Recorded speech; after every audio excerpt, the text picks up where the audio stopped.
मुझे पता है कभी कभी तुम खुश रहना चाहते हो, नाराज़ नहीं होना चाहते हो।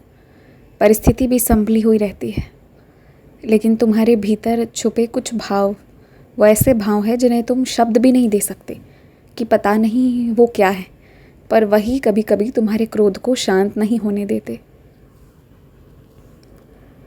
लेकिन एक बात कहूँ, अगर ये धीरे धीरे करके बाहर नहीं आएंगे ना, तो एक दिन क्रोध की वर्षा होगी। और जिस दिन तुम्हारे क्रोध की उस तरह वर्षा हुई ना, तो कोई बच नहीं पाएगा, सब परेशान हो जाएंगे।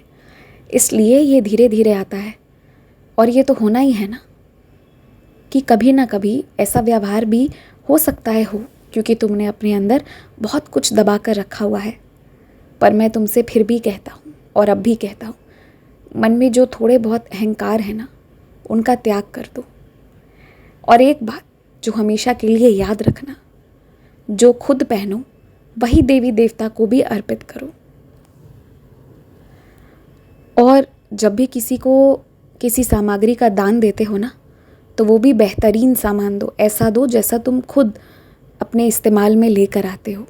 याद रखना, जो दोगे, जैसा दोगे, वैसा ही वापस पाओगे। मैंने जितना तुम्हारा मन पढ़ा है ना, मेरे आने के कारण तुम खुश थे, बहुत खुश थे, आज भी खुश हो।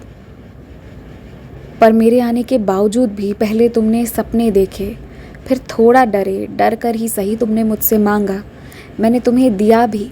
लेकिन अब तुम शांत पड़ गए हो, क्योंकि अब तुम सपने बहुत ऊंचे ऊंचे देखने लगे हो, जो तुम्हें ऐसा लगता है कि बिन बाबा के नहीं मिल सकता, पर यदि बाबा का आशीर्वाद हो तो मिल सकता है। इतना विश्वास आ गया है तुम्हें।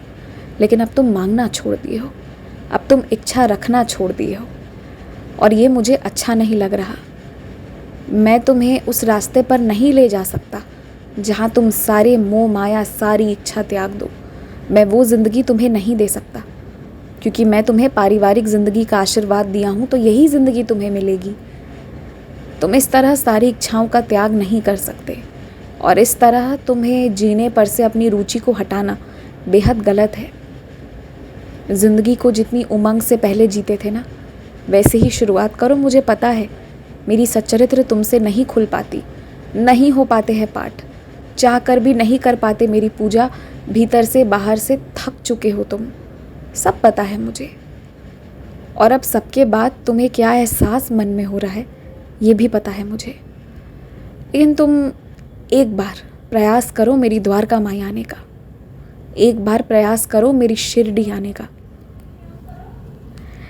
यदि एक बार तुमने ऐसा कर दिया ना, तो तुम्हारे जो भी परेशानियां हैं ना, जो तुम व्यक्त कर पा रहे हो और जो तुम व्यक्त नहीं कर पा रहे हो पर सिर्फ महसूस कर पा रहे हो, वो भी दूर हो जाएंगे।